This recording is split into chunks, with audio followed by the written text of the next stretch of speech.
আগামী নির্বাচনে BNP chairperson Begum Khaleda জিয়ার প্রার্থিতা ঘোষণার পর পাল্টে গেছে ফেনী এক আসনের দৃশ্যপট।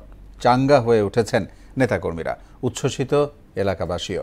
এছাড়া প্রিয় নেত্রীর মনোনয়নের খবরে বগুড়া ৭ ও দিনাজপুর ৩ আসনেও চলছে উৎসবের আমেজ। বিস্তারিত জানাচ্ছেন তাহসিন তারিন।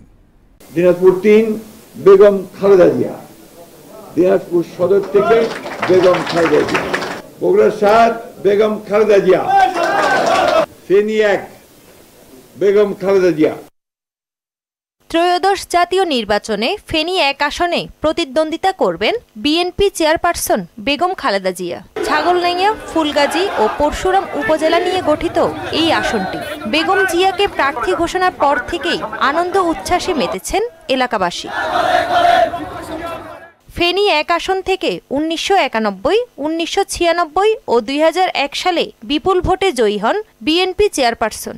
এরপর বিগত সরকারের দেয়া মিথ্যা মামলা, কারাবাস আর নির্যাতন সহ্য করতে হয়েছে তাকে। এখন ভোটের মাঠে প্রিয় নেত্রীর অংশগ্রহণের ঘোষণার পর থেকে ফেনীর বিভিন্ন অঞ্চলে বইছে উৎসবের আমেজ। প্রত্যেকটি ওয়ার্ডে ওয়ার্ডে আমাদের কেন্দ্রভিত্তিক যে কমিটি করা হয়েছে, নেতৃবৃন্দের তালিকা করা হয়েছে, তাদের নেতৃত্বে ইনশাআল্লাহ আমরা প্রত্যেকটি ঘরে ঘরে বেগম খালেদা জিয়াকে বিজয় করার জন্য আমরা কাজ করব। আপনি যদি নির্বাচনে ক্যাম্পেইনে আসেন, ফেনী ১ এই ছাগলনাইয়া দিয়েই স্টার্ট হবে।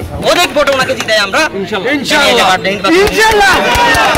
ফেনী ছাড়াও বগুড়া ৭ ও দিনাজপুর ৩ থেকে লড়বেন বেগম খালেদা জিয়া। ফলে এই দুই জেলার বিএনপি নেতাকর্মী সহ সাধারণ মানুষের মধ্যে বইছে আনন্দের বন্যা। ত্রয়োদশ নির্বাচনে বেগম জিয়া দিনাজপুর ৩ আসন থেকে নির্বাচন করবে, এতে আমাদের গোটা দিনাজপুরবাসী সবাই খুশি। বগুড়াবাসী আনন্দিত, গর্বিত এবং উচ্ছ্বসিত।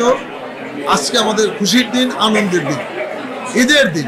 এক যুগ পর ভোটের লড়াইয়ে নামতে যাচ্ছেন দেশনেত্রী বেগম খালেদা জিয়া। চাঙ্গা হয়ে উঠেছেন বিএনপির নেতাকর্মীরা। সাধারণ মানুষও একে দেখছেন ইতিবাচক রাজনীতির নতুন দিগন্ত হিসেবে।